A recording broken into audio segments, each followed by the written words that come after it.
How's it going, YouTube? My name is LB Ninja 7, your resident Mistweaver monk, and guys, today we're gonna have a fun little video, kind of a deep dive into some of the parses or some of the, I guess, logs from the 10.2 Mythic Bosses Healer logs.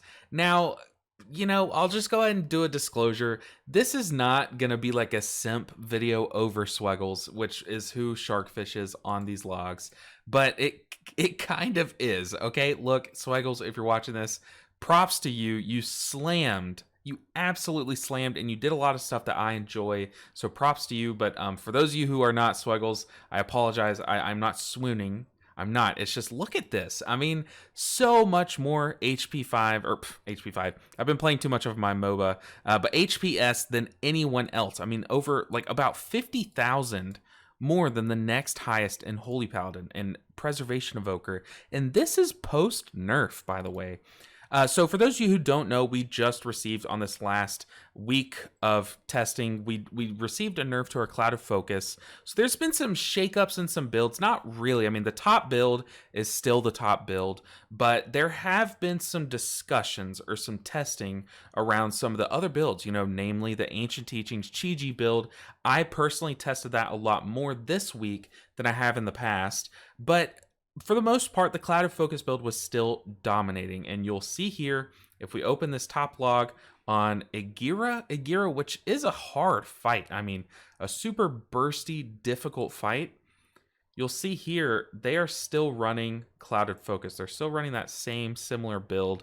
But just look at that HP5. I mean, it shows that it still can pump the numbers. But sorry, I clicked the wrong things. But we're going to be taking a look at something a little different today. Not just this absolutely bonkers log compared to the rest of them, but we're going to be taking a look at these other logs. Now, before we get into them, I want to point out this is on Mythic Volcoross. Now, if you have not seen Volcoross or what this fight is about yet, then let me just give you a quick little rundown. So for starters, the main thing about this fight is right off the bat, or close to on pool, the whole raid group gets split in half. So you start moving around this big donut shaped ring, and you kind of move in two groups of 10, like Lord of the Rings style, like around the center of around this ring basically, and you converge at the end back to 20 for the last big push. Now, as you see, they kind of scaled it to where it was very hard to kill. That's why this is empty. There's no kills and logged here. However, there were a lot of groups that made it to that final push, the final convergence, and a little further than that for the most part. But the main thing, the main takeaway from this is, one, Cloud of Focus, we came into this week, these logs are post nerf. And two, one of the draws to the Cloud of Focus build is that you can, if executed perfectly, get up to like 14. I've even seen 15 renewing mists that you're going to cleave onto most of your raid and get a ton of value during your massive ramps. Now, what's the problem with that build? Where does it kind of fall off or get kind of soft capped on this fight? It is just because you're going to be split into two groups of 10. You're only going to have 10 targets to cleave off of, so you're just going to inherently lose value from your yulon ramp. So what did a player like Swaggles do? And I am such a fan of this, and I'm kind of upset that I didn't test this myself, but they tested two different builds. And one of them is the one that I tested, and obviously they did it to such a better effect, but it's just kind of a similar build to what we used to run. Chiji, Ancient Teachings. I mean, Ancient Teachings now hitting 5 people, it's going to hit 5 out of 10. If all 10 people on your side of this fight are hurt, it's going to heal basically half of the people that need healing. So you're going to get good value from it. And it would scale a little better in a sense than Cloud of Focus in this sense, ideally. Like on paper, you can just get more value from it. Rising Mist, a similar build. Invoker's Light, you're trying to get a lot of value out of your chiji windows, and they even went the 1 minute chiji cooldown. So just every minute doing a similar ramp, but getting more value out of those mastery procs, just like burstier because you don't have to hit as many people. It's just, on paper, this build seemed right, and that's why myself and a lot of people tested it. But this isn't even the ceiling. This isn't even where Swaggles pushed it over the edge. Swagle's next pool, which is this top Parse, which, by the way, beating the next Parse by over 20,000 as well.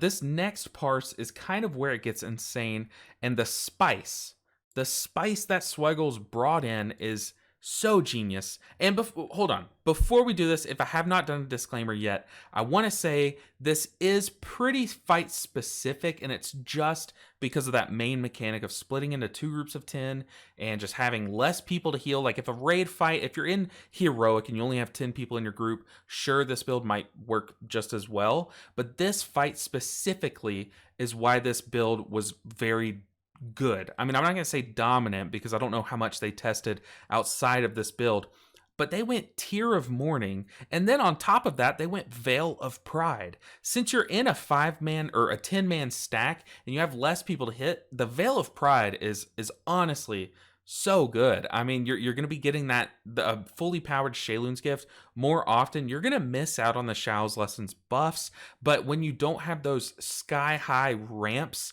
with like these giant 15-man Renewing Mist giant ramps, you don't really need to peak even harder with Shao's Lesson. You just need to heal the 10 people in front of you. And if you get a max powered Sheilun's gift with Veil of Pride every 40 seconds, and then heal the rest of your group with a few Renewing Mists out.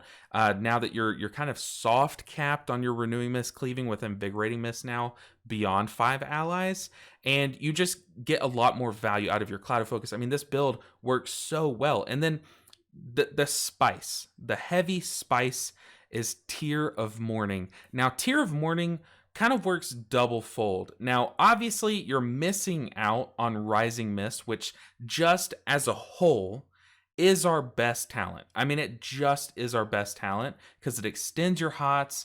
I mean, the proc heal is kind of just like added benefit at past Rising Mist. I mean, Rising Mist is so good, but you don't really need to extend all those hots as much on this fight if you only need to cap yourself at 10 Renewing Mists. So having something like Tear of Mourning to make your spikes, your shorter spikes, your 10-man ramps even spikier, because your Vivify healing through your Renewing Mists will be increased by 20%. So the 10 people that you can get your Renewing Mists on will be receiving more cleave healing.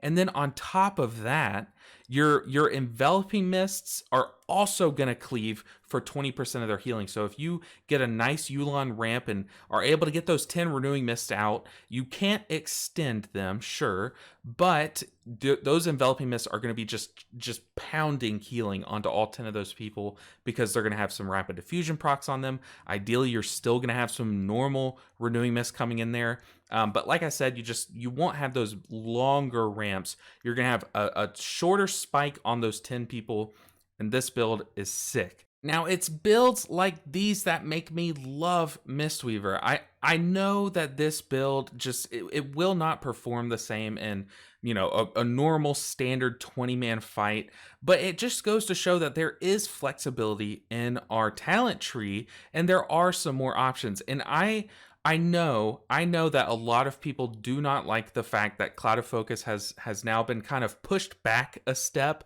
You now have to cast 2 Vivifies and a Soothing Mist to even see this talent work, and you can only get it up to 30% of a bonus and mana reduction, as opposed to in live 60, and then last week 45. So I get it. I get that Cloud of Focus being nerfed is a huge boon, and it has been a massive nerf to us. But I mean, like, has it really though? Look at this. This is insane. But I love this. I love the nerf here. As much as I love Mistweaver and want to see it at the top of the meta. I mean, I am a diehard Mistweaver that just is always screaming for buffs, even when I know deep down on the inside that we do not need them. Something about this nerf is kind of welcome to me, because it opens the door. Although yes, you do need extenuating circumstances like a 10-man split fight to make something like Tear of Mourning actually viable. it opens that door, you know? So I don't know. I really appreciate Swiggles for, stepping out of just the normal build that they absolutely are. I mean, Swiggles is the master on it. That's why I brought them on the channel for the guide video, because I mean, there's just no one that does it quite like Swiggles does. And like I said at the start of this, I don't want this to become just a simping Swiggles video, but yeah, I mean, if you look at these logs, there wasn't a lot of people logging, especially in Mistweaver. So it's kind of hard to tell if more builds would have been tried. But the fact that the top parse was a build with Tear of Mourning just goes to show that we're in like a semi golden era of Mistweaver, where you can get the top parse on one fight with a yulon build and then just absolutely slam healing and just beat everyone else with a chiji build and then a Tear of Mourning build. Yes, I know, for the like 10,000th time, I know it's Volcoross specific, but it just makes me happy, and I hope that it gets you guys excited to play Mistweaver in 10.2, because wrong tab. If this does not get you excited to play post nerf, then I don't know what will. Mistweaver is looking amazing with its normal build. You can kind of get away with going some other builds on other fights and perform at a worse level. Yes, if you took Chiji to like Gnarl Root, for example, it will perform slightly worse in my experience than the Cloud of Focus build. But it's the gap is closing, and there's just so much versatility in our class. There's just so many good changes that are coming at the start of 10.2, and I highly recommend, if you have not gotten your Mistweaver geared up and ready to start, go ahead and do that now and hit that subscribe button, because there's plenty of Mistweaver content coming your way. And guys, that's gonna do it for this video. It was a quick one. It was just a little dive into like 2 logs. Swiggles, I apologize if I kind of called you out for being Sharkfish. I don't know if you wanted to be incognito or something. If so, just message me. I'll take this video down. But guys, thank you so much for watching this video. Make sure and hit like if you like this style video. I know it's a quick one. It's weird. It's different than what I've done in the past. But that's why I especially want you guys to hit like if you liked it. But guys, that's going to do it. I'll see you guys in the next one. What do you think of these builds? Do you think that these have any other kind of viability outside of just this one specific fight? Let me know down in the comments below. I'll see you guys down there, and I'll see you guys in the next video. Until then, big shout out to the Patreons. They are the guys on the screen right now. If you see your name, you are absolutely carrying this channel, and I really appreciate you guys. And if you want to see your name on the screen alongside these guys, check out the link in the description below. There will also be a link to Swiggles' channel. I feel like if I need to simp over him so much in one video, I might as well link his channel. Go support them. They are the absolute slammer of Mistweaver. But guys, that's gonna do it. I'll see you in the next one. Until then, take care.